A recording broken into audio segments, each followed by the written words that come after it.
Y vamos con esta entrevista con Alexander-Arnold Trent del 2021 que muchos culés están utilizando para arrojar a la cara del madridismo, precisamente porque el jugador, pues se declaró culé.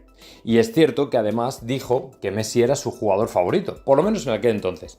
Lo que ocurre es que estamos hablando de 2021, ha llovido desde entonces, es decir, vamos a hacer ya 4 años de aquella entrevista y lógicamente el Real Madrid se ha convertido en esos años en 2 veces más campeón de Europa.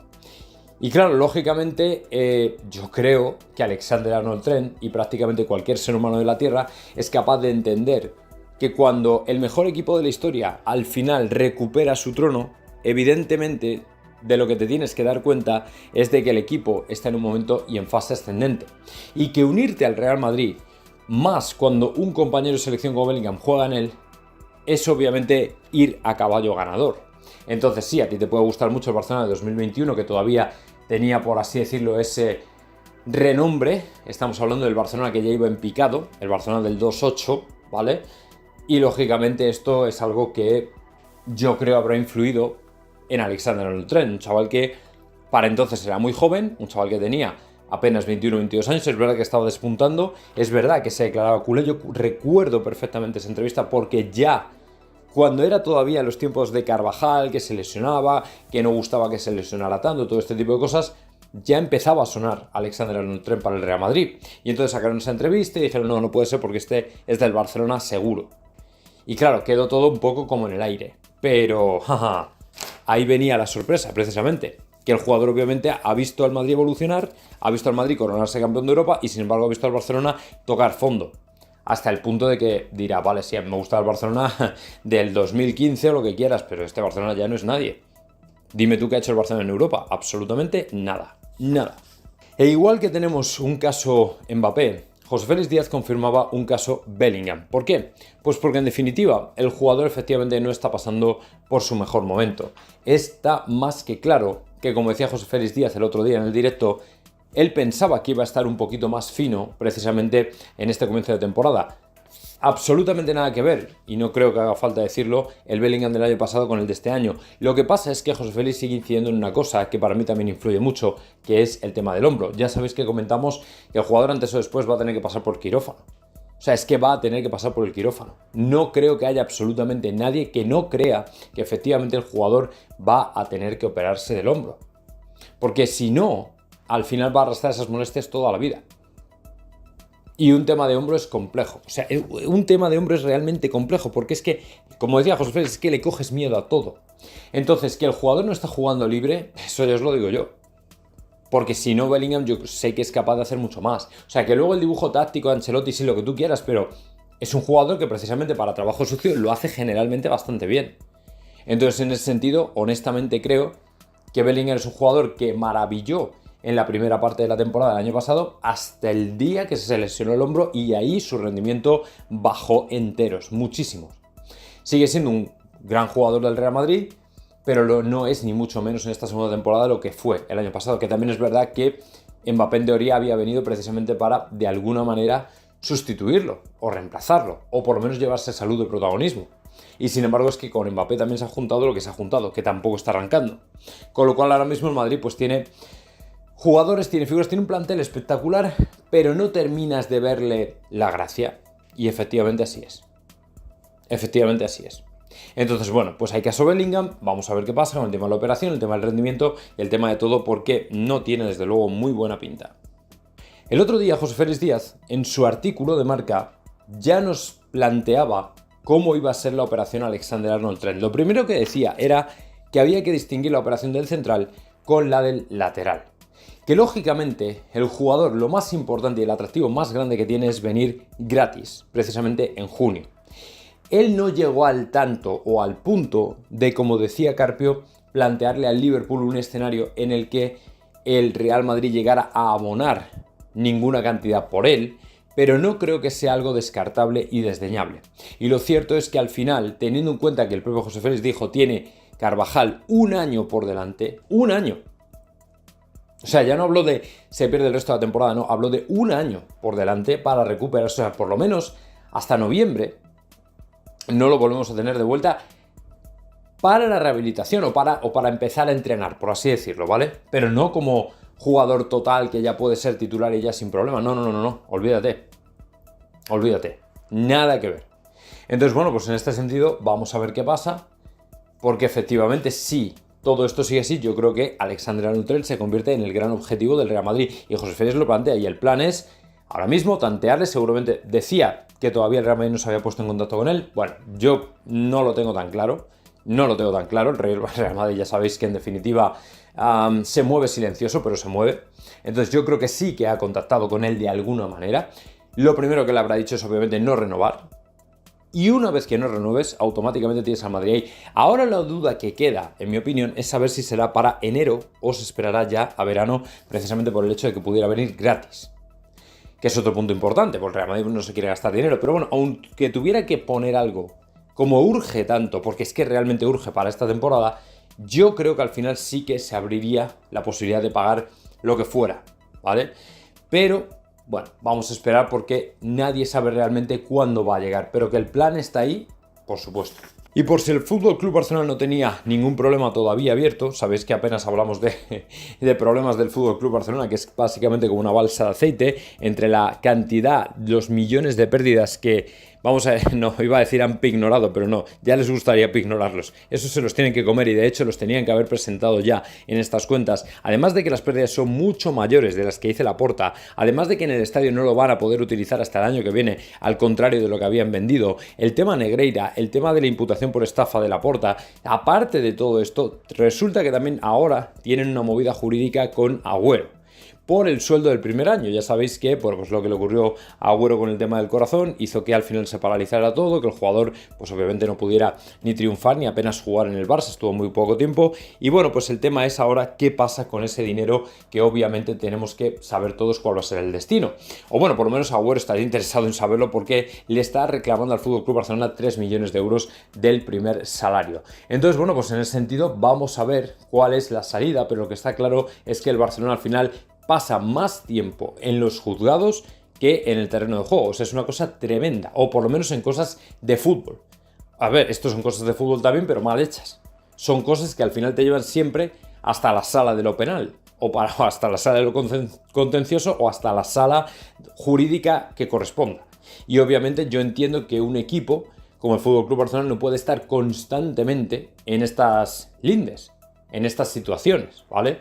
O sea que bueno, vamos a ver qué pasa, y si efectivamente al final le dan entre las orejas al Barcelona, pues tendrán que pagarle 3 milloncitos a Laporta, tendrá que pagar 3 milloncitos a Agüero, que técnicamente son suyos y que no se los deberían haber escamoteado de ninguna manera. Así que bueno, pues esto es lo que hay, vamos a ver que efectivamente qué pasa, pero desde luego mala pinta tiene. No sé dónde acabarán, pero ya veremos a ver. Sí, bueno, vale. Esto me puede gustar, pero yo soy Mbappé y digo que no lo saque. Las cosas no tienen que salir. O sea, se lo puede decir, o sea, en privado, en una charla con un jugador tú puedes hablar así, como entrenador. O sea, no pasa nada porque sea Kylian o porque sea quien sea. Pero sacarlo en un documental a mí me parece feo. A mí eso me parece feo. Porque queda mal Kylian. Sí, es como que, no sé, como que le estás menospreciando, ¿no? En cierta forma. Es lo que siento yo. ¿Sabes? O sea,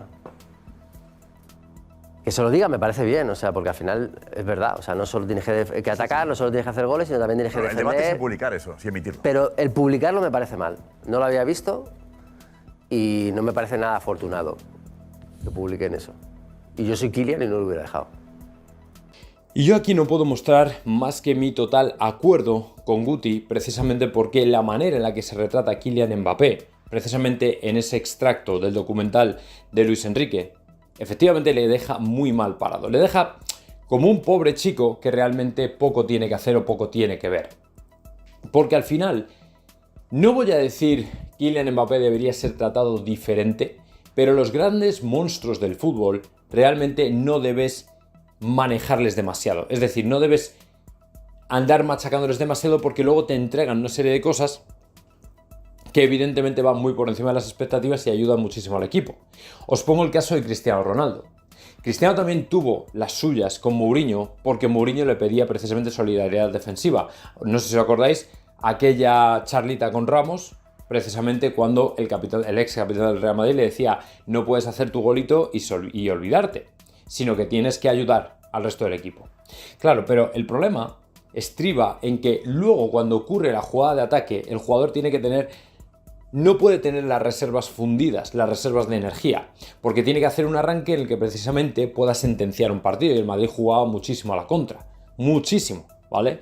Entonces, pero hacía un despliegue físico espectacular. De hecho, los jugadores que bajaban a defender luego también tenían que subir al ataque. Por eso recordamos esos espectaculares contraataques con hasta 5 jugadores, o 6 incluso, la mitad de la plantilla. Marcelo subía, Di María subía, subía Bale, bueno, subía o ya estaba por allí, Benzema, Cristiano, el Real Madrid hacía unos contraataques que flipas. Entonces, claro, esto es relativo, y la manera en la que se ha terminado retratando aquí a Mbappé es como la de un crío que no sabe nada. Y el problema es que ahora mismo tenemos un Mbappé que yo creo que le pesa mucho, le está pesando la presión, la camiseta y absolutamente todo, y que bueno, pues está todavía por explotar. Desde luego no es el Mbappé al que habíamos traído. Y si, fíjate, ahora hay un montón de cuentas de Twitter que están pasando los highlights de Cristiano Ronaldo de la primera temporada, y es que es un pibe que agarraba el balón y es que se iba de todo Cristo.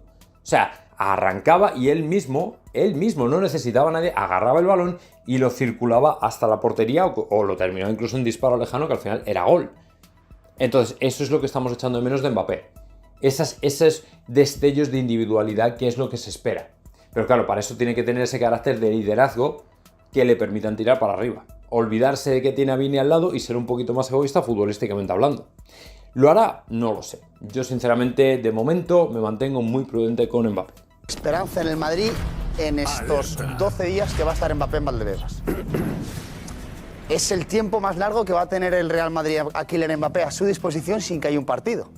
Porque Mbappé llega el 7 de agosto y el 14, una semana después, ya está compitiendo el trofeo de la Supercopa Europa. Por lo tanto, Ancelotti, su staff, el Madrid, el club, están todos contentos de que Mbappé vaya a estar en Valdebebas 12 días seguidos. El siguiente partido es el día 19 en Vigo, pues 12 días va a tener Mbappé a disposición Carlo Ancelotti.